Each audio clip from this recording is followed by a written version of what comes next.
y'all. It's Lindsay with Wrestling Talk in the Shop. We're going to do today in wrestling history from March the 29th and 30th. On this day in 1979, the WWF officially rebrands as the World Wrestling Federation. Loses a W. In 1987, WWF WrestleMania 3 was held in the Pontiac Silverdome. The then world record of 93,000 fans was in attendance, and this number has been disputed since then, though. However, this was most known for Hogan and Andre.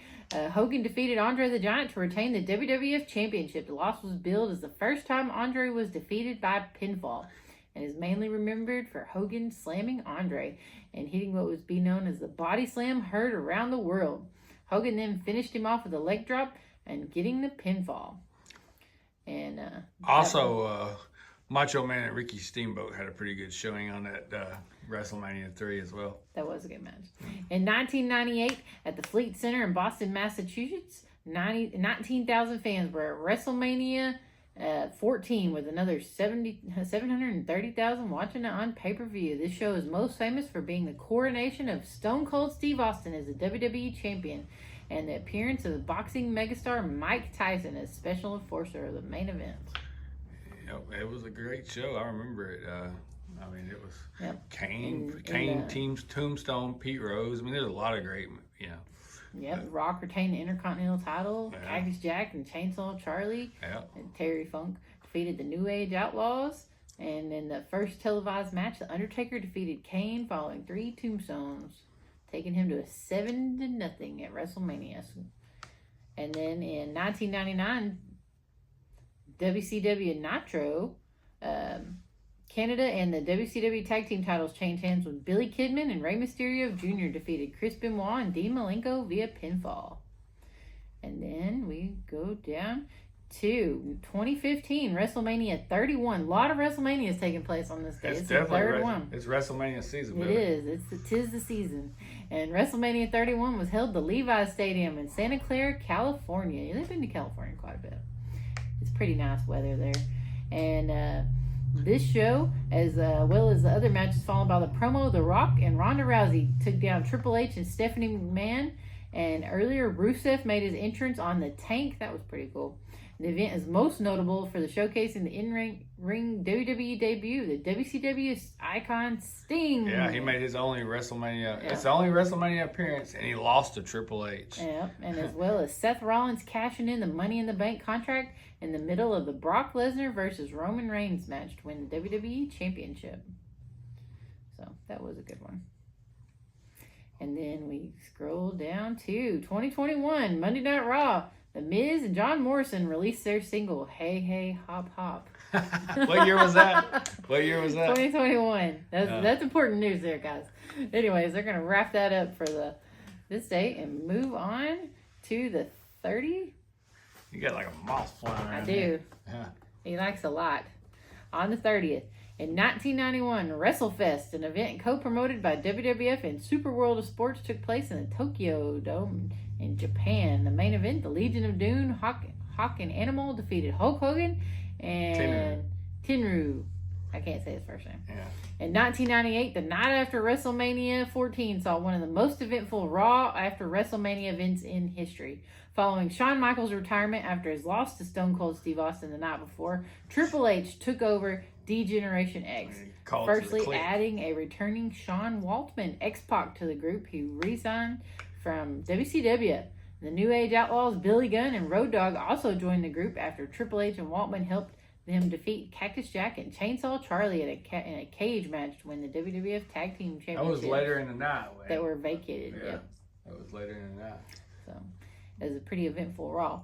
In 1998, on WCW Monday Nitro, Chris Jericho defeated Marty Jannetty before running through his iconic Man of 1,004 Holds promo. That was during the whole feud when he was feuding with Dean Malenko.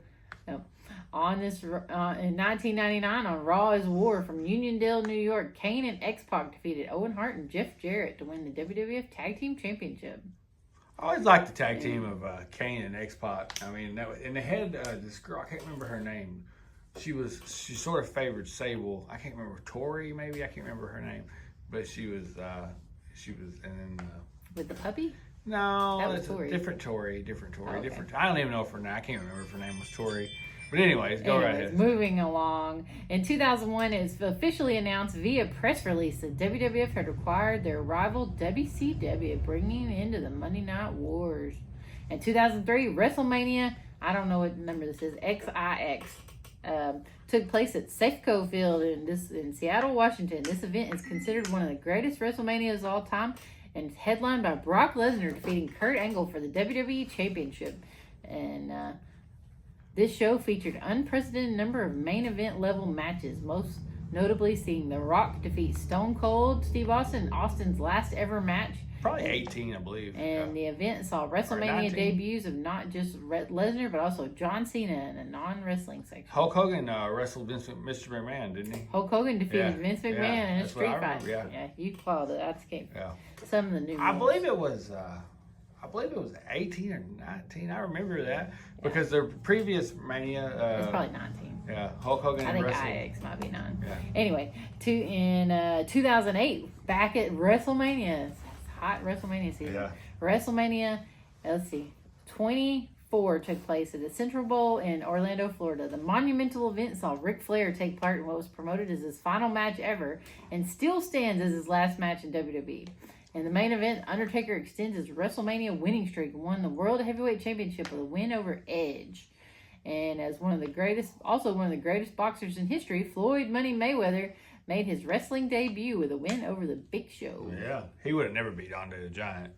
I mean, but they let him beat the Big Show. That don't make no sense to me. And Undertaker defeats Edge to win the World Heavyweight Championship. And the Ric Flair, I'm sorry, I love you, and he super kicked him. I mean, it had me tearing up. That was poetic. I mean, honestly, you couldn't write that better. In 2010, 2 days after winning Money in the Bank contract at WrestleMania, Jack Swagger cashed in on the contract at SmackDown's taping to defeat Chris Jericho in the World Heavyweight Championship. And honestly, Jack Swagger, he's just... I like Jack Swagger. So much lost or potential. Jake Hager. Yeah. In my opinion, so much lost potential there. I feel like he could have been better. Oklahoma boy. Anyways. In 2015, AJ Lee wrestled her last wrestling match to the date when she teamed up with Paige and Naomi on Raw from San Jose, California to defeat Brie and Nikki Bella along with Natalya. On the same show, Adrian Neville, Pac, made his WWE main roster debut with a win over Curtis Axel. And that's going to wrap it up for today in wrestling history, guys. That was a long one, and thanks for sticking with us if you made it, and we'll catch you on the next one.